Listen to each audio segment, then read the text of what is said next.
Thank you for staying with us. Now, following the outcome of the February 25th presidential election, where chairman of the Independent National Electoral Commission, Mahmoud Yakubu, declared Bola Tinubu as the president-elect of Nigeria, there have been mixed reactions amongst the other political parties.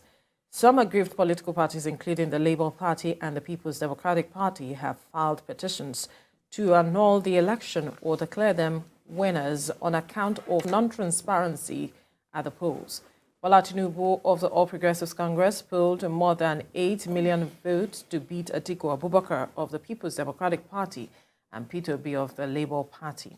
Now, after weeks of voicing out their displeasure on the presidential election, the Presidential Election Petitions Tribunal has now fixed today to hear all petitions challenging the victory of Bola Tinubu as the president-elect of Nigeria. Well, joining us to discuss more in the studio is a lawyer, Jide Ologun. Good morning. Thank you for joining us. Good morning. Good morning. It's my pleasure. Good to see you. Right. Thank you. And via Zoom is also a lawyer and public affairs analyst, Omori Edogiawere. Good morning, Omori. Can you hear me? I can hear you. Good morning. Good to be here. Thanks. Good to have you. Now, I'll begin with you, Omori. If you look at the papers this morning, it's talking about legal fireworks begins as the Presidential Election Tribunal sits today. I'm wondering what your expectations are when we talk about legal fireworks. Well, the media and their headlines oftentimes, I do not want to use the word sensationalize, but we oftentimes blow certain things out of proportion. The stakes are quite high. However, today's hearing, from what I know, is a pre-hearing session, actually where they're supposed to do all the housekeeping, tidy up, and then issue a timetable for the actual, the main hearing. So yes, actively, the tribunal will commence its work today with the pre-hearing session to distill, the issues and get ready for the main hearing. But really, I think, saying fireworks, it's stretching it a bit.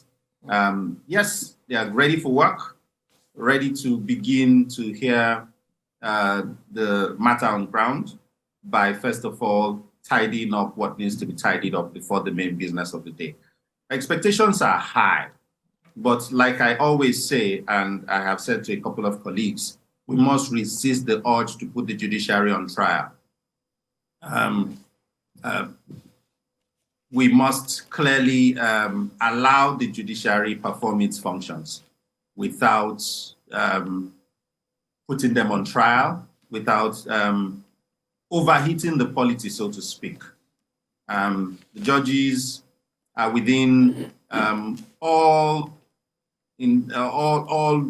qualifications to perform the duty for which they have been called upon to do so. We must now sit back and allow them to do their job. Okay. Well, Jide, from what Mori is saying, it means Nigerians shouldn't worry too much regarding issues at the tribunal. But however, a lot of persons have said that this issue should be handled and concluded before May 29th. Now, in the eyes of the law, you will educate us and enlighten us whether it is important that this case be settled before May 29 or it can still go on after May 29, depending on whatever the thing is. By the provisions of the law, you have 180 days at the tribunal level, and you have 60 days at the appellate level. And when you add those together, you're talking about 240 days. And we have 5 parties that have presented petition to the tribunal. So how quickly the tribunal can attend to that, knowing that today is the 5th of May, 2023. It's the 7th. Yes, okay, exactly. So, and let's go to precedent. In 2003, President Muhammadu Buhari was not satisfied with the results of the election, so he went to the tribunal. And I think on the 20th of December 2004, there was a verdict at the tribunal. And he proceeded to the Supreme Court, which is the Court of Appellate Jurisdiction.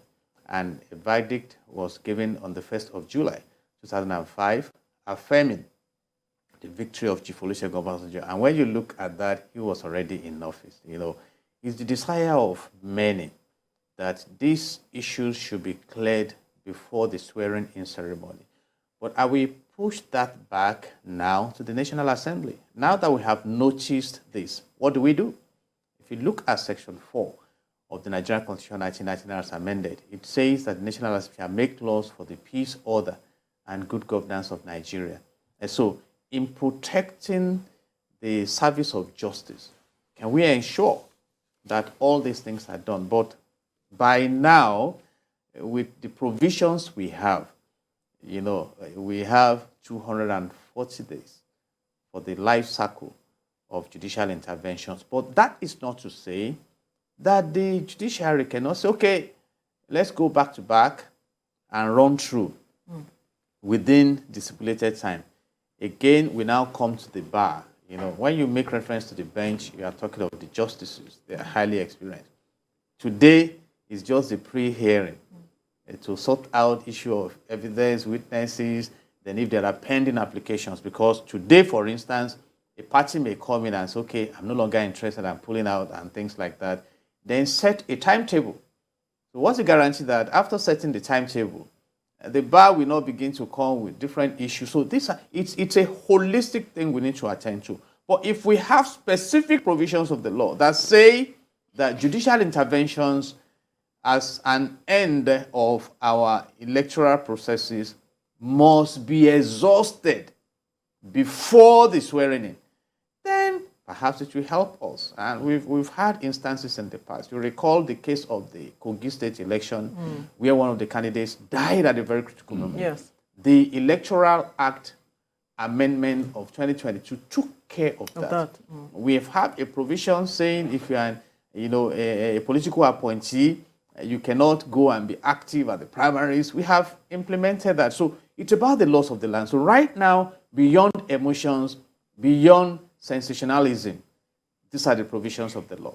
But then, if the judiciary is fast enough, it can be concluded. But looking at the number of lawyers involved in this and the number of issues involved in this, and the judiciary must be seen to give ample time to do justice to the materials that are presented. And this is another issue. There are 5 parties now that are contending with the victory of APC, and they must prove it. It's for them to prove their case. And the justices have been experienced. I mean, before this moment, I think about 277 justices were pulled together for the election tribunals across the country. So even the impact of that on the other aspects of the judicial operations is there. So time is of the essence, but we have 2 options here now: to amend the enabling laws or for the judiciary to be fast about it. Let me ask Omori this same question, but in this manner. Is it sensationalism or being emotional where we have arguments being put forward that May 29th is not being sacrosanct, and so we should wait till these matters are resolved before we bring about the inauguration or swearing in of the president-elect? That would be toying with a very serious issue. The Constitution is very clear. And it provides for the expiration of the tenure of executive office holders, the president, the vice president, the governor, and the deputy governor. And the Constitution has stipulated May 29th. Going outside that would amount to being unconstitutional. I think it's quite clear. Learned Counsel before me has already addressed the issue with respect to identifying the problem and providing a solution in legislation. And in fact, that was one of the things I had looked out for in the Electoral Act to see if there was a way to really address the issues of election petition. But you see, we're really in a catch-22 situation when it comes to that. you're torn between giving fair hearing to everyone and also working with a time frame. But I do not think, and I do not think there is any law that will support for either an extension of the tenure of the present president and vice president, or any other provision other than the swearing in of the person who INEC has declared as the winner of the election. And really, let's without being emotional or being clear based on the fact, the tribunal is within its rights to reach 3 decisions. Either ratify the results and state that the person who won duly won, annul the results or cancel the results on the basis of the fact that the parties, the petitioners before the court have proven their case, and as such, order a re-election, or thirdly, declare one of the petitioners as the winner of the election. And so, if the tribunal is within its right to do any of these things, irrespective of whether anybody is sworn in or not, I do not see why the Constitution should be put aside. I do not see why anyone should push for anything other than following the due process of the law. It will only heat up the polity. It will only raise unnecessary dust and put us in a lacuna constitutionally. So I think that what we should focus on, and taking the lessons from this, is first of all to strengthen our electioneering process. You wouldn't have this number of people before the tribunal if they believed or felt that the elections were credible or were free, fair, and credible to a very large extent. So I think to strengthen the process, reduce the bottlenecks, and that way you reduce the number of people who will complain. Also, work on the Electoral Act to bring to bear certain provisions that will help, reduce the time frame. 240 days is a lot of time, right? And it will definitely alter our calendar if the decisions of the court, well, we cannot preempt, but the fact still remains that there's work to be done post this election. But I do not think it is right to push for anything other than following the calendar as provided for under the Constitution. There is no law as of today that provides for any other thing but swearing in on May 29th. All right, Jide, as Omori was mentioning earlier, a lot of Nigerians are waiting to see how this process at the tribunal goes. Some feel, okay, it should go our way, the way we had wanted it. Of course, it's normal for any human being to, reason like that, to always be on the winning side. But however, what is ultimate is that how the judiciary handles this issue, because Nigerians are watching. Now, does this put the judiciary on trial, really, at a critical time like this? That time on trial may be very convenient. And a revered jury said justice should not only be done, but clearly seem to have been done. Now, let me go back to what I mentioned earlier. You see, when you talk about the tribunal, all the parties that are coming, they must have been given access to the materials that INEC engaged during the elections. I have been following these reports.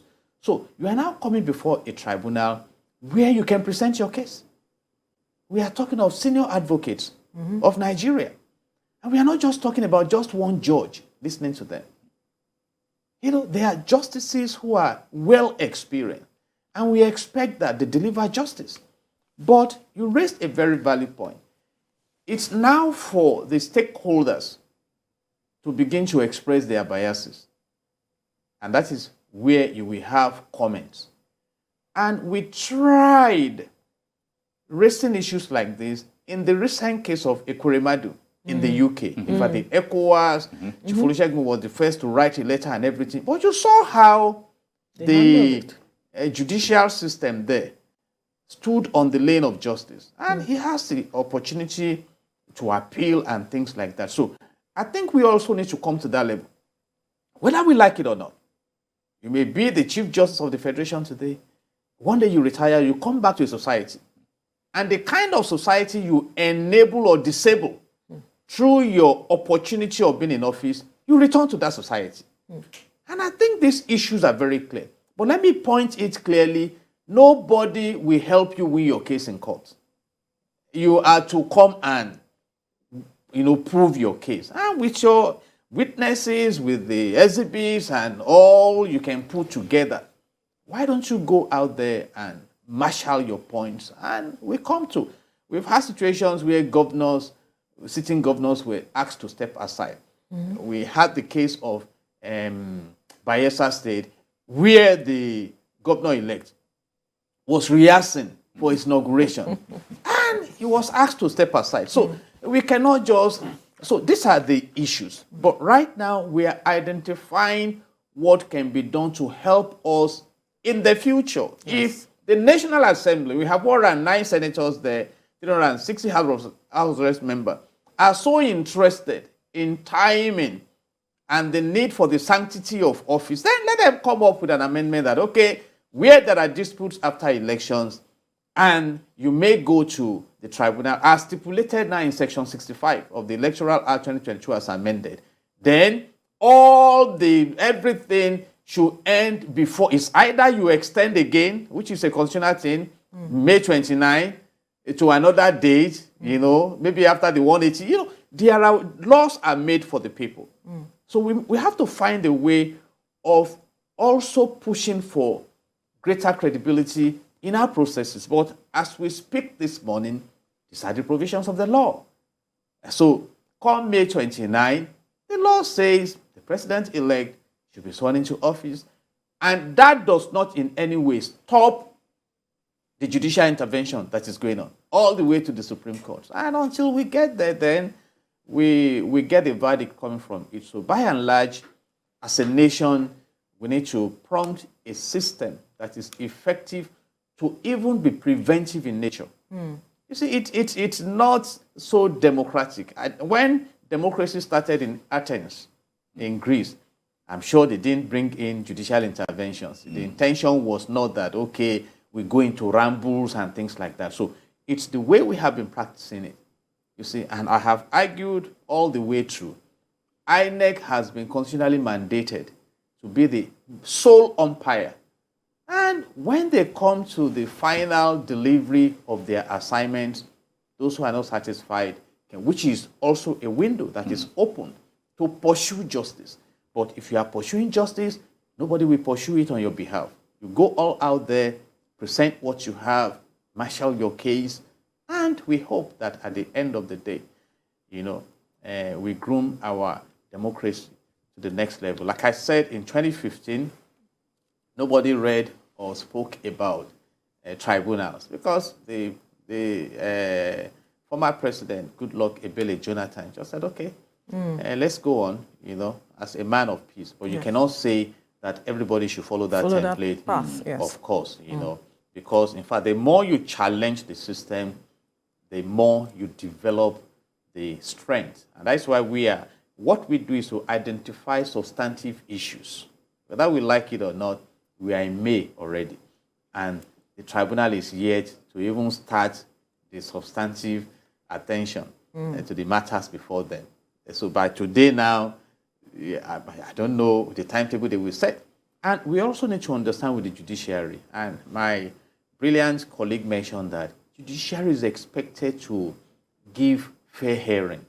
Look at when the Supreme Court came in to help us with the Naira, the cash crunch. Yes. There were several arguments about jurisdiction and everything. But when some other states wanted to join, they had to give them time to join. You must do things decently. And eventually, we got the result of having that money back in circulation. Though I'm not happy that nothing was really done to give us access to these new notes. New notes, yes. We're not even seeing the new notes. So laws are expected to help drive the society forward and upward. And that is why I like to push to the National Assembly.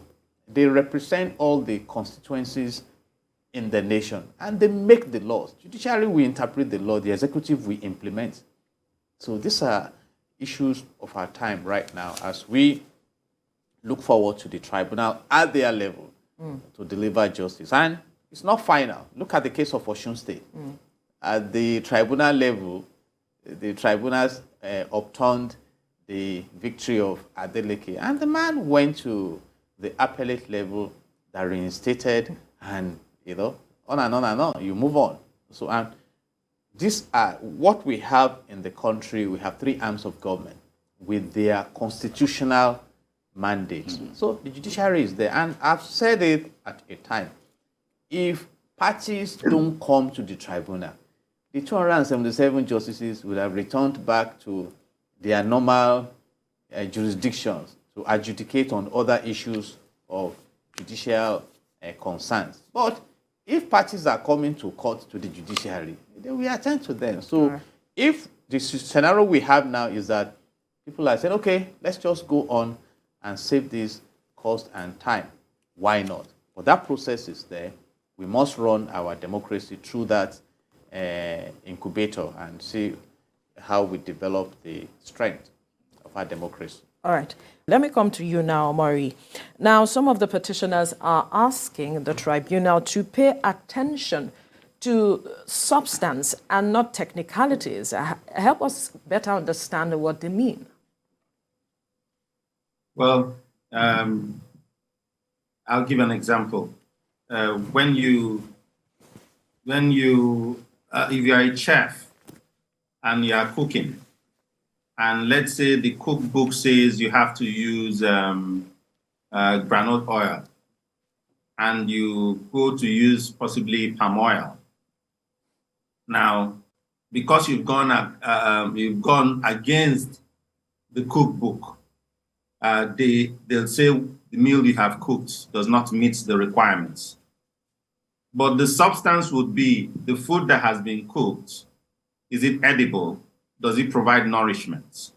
And so that's, when you talk about technicalities refer to procedures.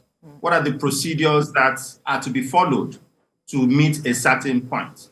There are laid down procedures. There are also eligibility requirements provided for under the Electoral Act, provided for, under procedural rules and case law.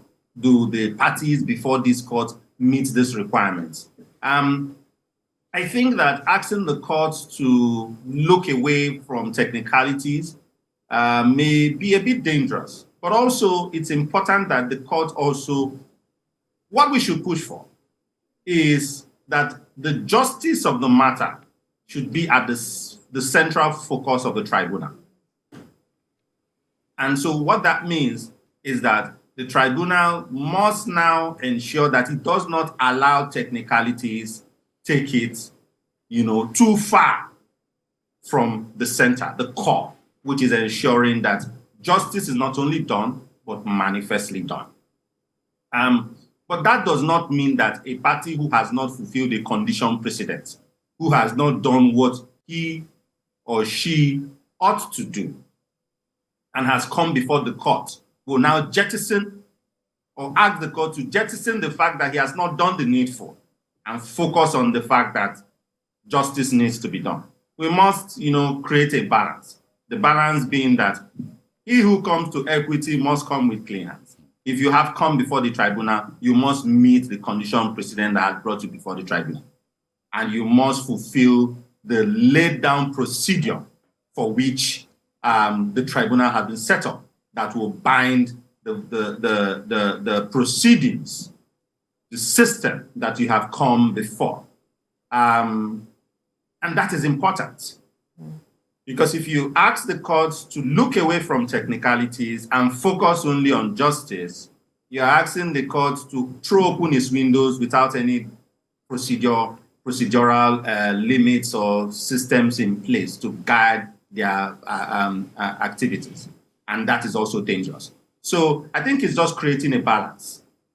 And for the panel, the focal point, and I think that the Supreme Court in plethora of cases have established that we must not bury justice on the altar of technicality. And that's the same thing I'll be pushing forward this morning. Justice must not be buried on the altar of technicalities. But that said, it is also important that parties ensure that they do that which is expected of them in order for them to avail themselves of the benefits for which they have come before the tribunal. All right, Jide, a lot of Nigerians recently had called for to televise the tribunal process. We've also seen a call by the the PDP presidential candidate, Atiku Abubakar, calling on the tribunal and the leadership and the judiciary to televise the entire process for Nigerians to see.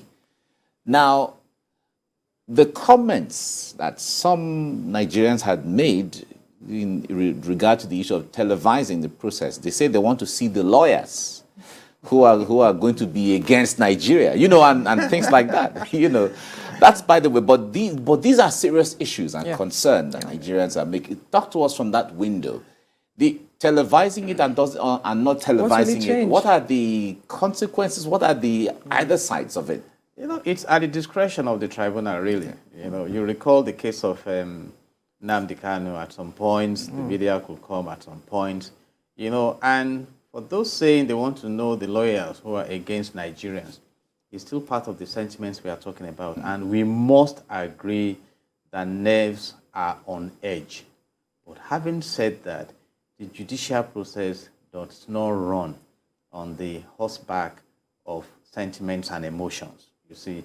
And that's why also, if the tribunal chooses that, okay, we need to limit the media engagement, it must be for a reason, so that they can be on point. But also that at the end of the day, and that is very instructive, the processes will be documented. There are some cases now you Google, you can read what went on and stuff like that. But I don't want to preempt the tribunal whether it should be an open trial or whatever. But for the lawyers who are involved, Nigerians should know them. Google their names. Nigerians are not that patient. Some Nigerians are not that patient. For the justices, I think I've profiled some of them, but we are waiting for the full declaration of who they are. We know there are about 277 for the various petitions that they come across the country. And then the concern of the people that the judiciary cannot be trusted is also a subject of argument. Yeah. Because even in the course of these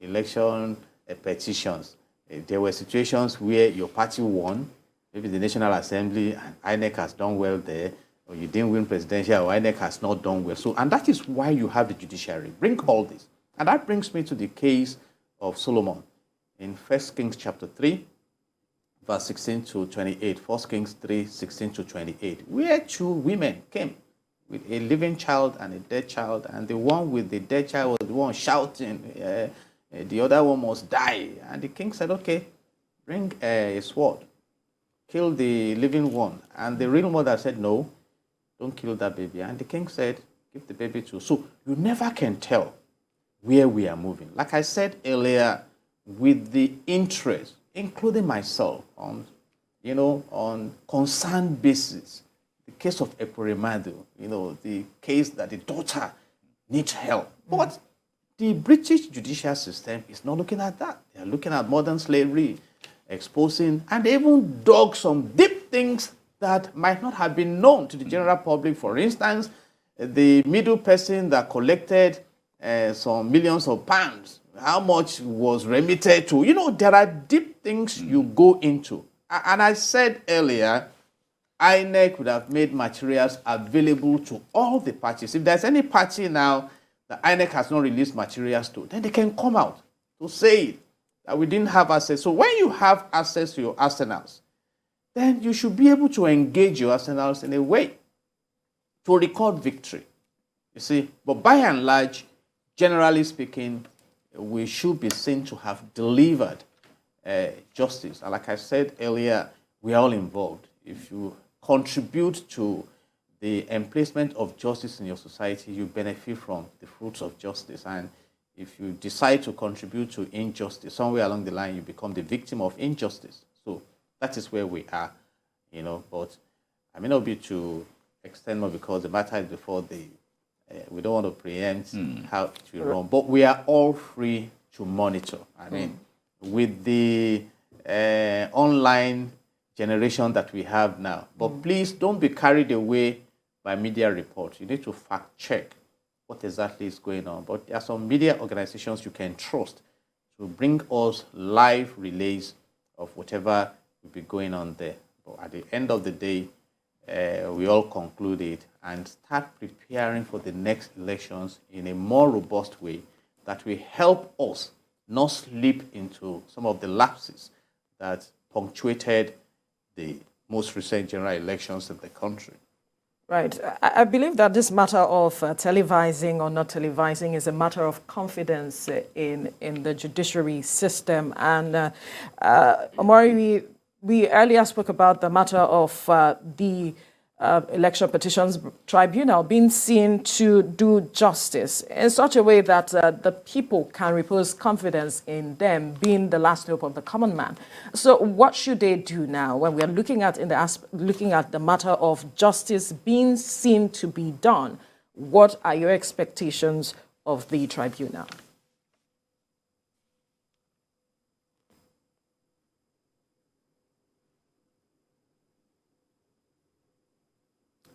Omari, are you there? Yes, I'm here. I lost you for a bit. Can you hear me now? Right, I can hear you. I was saying that the matter of either televising or not televising is a matter of confidence being reposed on the judiciary from the people. And earlier we spoke about the judiciary being seen to do justice, that is, justice being seen to be done. Now, what will that be for you with this Election Petitions Tribunal, such that the people repose confidence in them, strengthening our democracy? Thank you, Veronica. Before I comment on that, I'd like to just, create an analogy, because it's always good, especially when the expectation is coming from non-lawyers, to create this analogy, right? So imagine you have a televised proceeding, and in a procedural application, simple procedural application that does not have to do with the substantive issue, counsel to maybe one of the petitioners rises and says, my lords, I have an application to remove, to extend the time from maybe 10 o'clock to 12 o'clock because, where I'm coming from, or not, just simple housekeeping application. And the tribunal says, no. We've moved beyond that. We cannot hear that. Let's go. There's so much to do and all that. And it's televised. And an official bystander or a layman who does not understand what has happened says, you see, they are preventing them from having fair hearing. They have shut them down. They are not letting them speak. You see what is happening? You see what is happening? I tell you, I kid you not. These are the sorts of issues that will come up with people who have very little understanding of what the legal procedure and how it works. Jump into very dangerous assumptions that will begin to, even now, influence the proceedings. Because what will now happen would be that both the bar and the bench will now see themselves, whether subconsciously or consciously, pandering to the viewing public. The proceedings are open.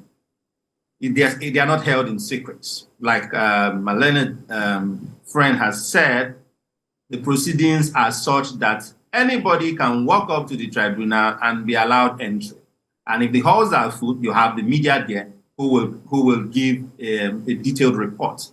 There is also something called case law and law reports, where you can actually find these proceedings. Also, with the Freedom of Information Act, any individual in this country can write to the chief registrar or write to the chief registrar of the Court of Appeal to ask for the proceedings, to ask to view the record of proceedings of the election petition, and that will be made available. So that said, I do not see the need to publicize or televise live, the proceedings. But it is within the ambits of the tribunal, and it is their decision to make. So let's not delve into that. But going to the main question, which is the fact that the judiciary has suffered a lot of bashing, and I would not say rightly so. in some instances, just like in every institution, just like everywhere,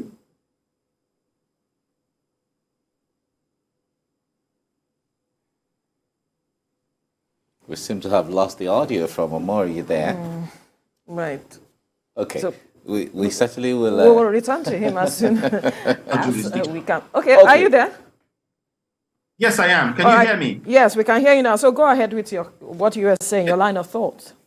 Okay, so I was saying that, as far as whether or not the tribunal will do justice, it is only proper to give them the benefit of the doubt that they will do that which they have sworn to as justices, as dispensers of justice to do, which is to ensure that justice is not only done, but manifestly seen to be done. One thing that we must understand, and I'll take you back to what my Leonard friend had said earlier, that as far as a case is concerned, your case is as good as the lawyers that have brought it before the courts. The tribunal, the leadership of the tribunal are not a Father Christmas. It is not their duty to give orders that have not been sought of them. It is not their duty to prosecute the case for any of the parties. But that said, they must ensure that two things are done. One, justice is not slaughtered on the altar of technicality. Two, that at the end of the day, a third party having no bearing or inclination to any of the parties, but who, having observed the proceedings, would leave with the belief that justice has not only been done, but has manifestly been seen to be done. All right. Now, Judy, we've seen cases emanating or going to the tribunal from presidential elections since the Second Republic, if not more than that, or even before that. Now, considering the case at hand now, like you mentioned, we wouldn't want to preempt, what the tribunal is going to come up with. But what impact will incidences in the past, recall the Awolowo Shagari issue, in the Second Republic, and then even in 2003 there was the Obasanjo and Buhari, and so on. What impact will all of those incidences in the past have on the case at hand? We call them precedents in law, so you can draw insight from them. But in this situation, I think we have a slightly different approach. When in the Second Republic, there was nothing like beavers, like IREV and all those. And that's why we are saying that having monitored and, we've seen INEC making these facilities available to the parties, then they should go out there and strategically present their matters before the panel. And going back again on how citizens feel about it. You recall when the beavers were to be reconfigured, it was as if justice was going to be killed and buried. But it was a regular procedure. You must reconfigure, and the court granted access to it. And I read at the point that even when some of the senior lawyers, the senior silk, went to INEC, INEC told them, these materials you claim you want, we can give you now if you are ready. So it's not as, the impression should not be created. INEC is also a party to this. So, and like I said, we have 5 parties. You have the Action Alliance, you have the Action People's Congress, you have the Allied People's Movement. And like I said, one of them may decide today by application that I'm no longer interested. So let's wait for what happens today. Then the dates will be set to attend to these issues. And let me ask this simple question. How long will it take PDP to present the case before the tribunal? Before Labour Party comes in to present? Before APP comes into, so these are issues we must understand. But on the case of justice, we are all mandated to groom justice. Because when you groom justice, you create a beneficial environment. When you starve justice, you create a monster environment. So that is clear. And there's this thing I say, if you're in office today, you leave office someday. So that's why we all look forward to the processes that we go on there. But like my colleague brilliantly mentioned, the justices, they are not Father Christmas. And every evidence you bring, all the witnesses you call, they will be documented. And I say this, look at example, the criminal justice value chain. There is this presumption of innocence that until you prove the case against a defendant, you don't want to call them accused under the new dispensation, beyond all reasonable doubt, you cannot say he's a criminal until he's convicted. And there are many cases when the judge, out of pain, will cry out that due to poor prosecution, because you need thorough investigation, diligent prosecution, and a committed judiciary. So if there is no investigation to facilitate diligent prosecution, what will judiciary do? If you monitor the case of Ekweremadu, and I monitored it, step by step, the investigation was concluded before they even, and when they carried out the arrest, they refused to grant bail. Yes. Because proactively, you may grant bail, and so these are issues when it comes to administration of justice. But justice is the hub that will make way for the development of any nation. So, and that is why our attention should be on justice. And it's when these tribunals start attending to substantive issues, you start hearing about evidences and witnesses. And so it's not about somebody just coming, hey, this is blah, blah, blah, blah. You recall the case of Shylock, Shakespeare. Yeah. The guy was entitled to a pound of flesh. But right then in the court, the lawyer said, on the face of the contract, you are entitled to a pound of flesh. But it is not written in that contract that you should shed blood. So go ahead, get your pound of flesh, but please don't shed blood. So how do you carry that out? And these are issues of technicalities and substantive. So we expect that right now, those who are approaching the tribunal will not be distracted in any way. They marshal their points, and it's a very robust representation when you look at the caliber of lawyers that we appear there, so that at the end of the day, we come up with what will help us again to strengthen our democracy. I just look forward to a time when we won't need judicial interventions, because the transparency, the logistics, everything will be well managed. And that's where I'm going for Omori. This matter of judicial intervention, it has raised a lot of concern because the democracy is supposed to be government of the people, by the people, but what we see oftentimes is this intervention by the judiciary. Would we ever get to that point where we see less of these interventions, and what would it take? We need weaker people and stronger institutions. That's the starting point. I always like to take the lessons out of everything that happens. What are the lessons we need to learn from the just concluded elections? Punishment for consequences must be strengthened. I had pushed at the time when the Electoral Act was being amended that there should be an electoral offences, a strong electoral offences provision. Presently, what we have today is that the Electoral Act is very weak on the punishment of electoral offences and saddles INEC exclusively with the responsibility for punishment of electoral offences. So people will continue to be rascally during elections. People will continue to do wrong. And those aggrieved will continue to go to the tribunal because the system remains flawed in that regard. We must establish a system where our laws are workable and our electioneering process relies minimally on the judiciary. There's so much reliance on the judiciary. Omori, we do not have much time. We have to wrap things up here, unfortunately. Your line of thoughts was something that I believe a lot of Nigerians would want to hear, but we have to leave things here now. Thank you so much, Public Affairs Analyst Omori Edohiawere, for your time on the program, as well as Jide Ologun, a lawyer as well, for your time on the program. Thank you. Thank you, God bless Nigeria. Amen.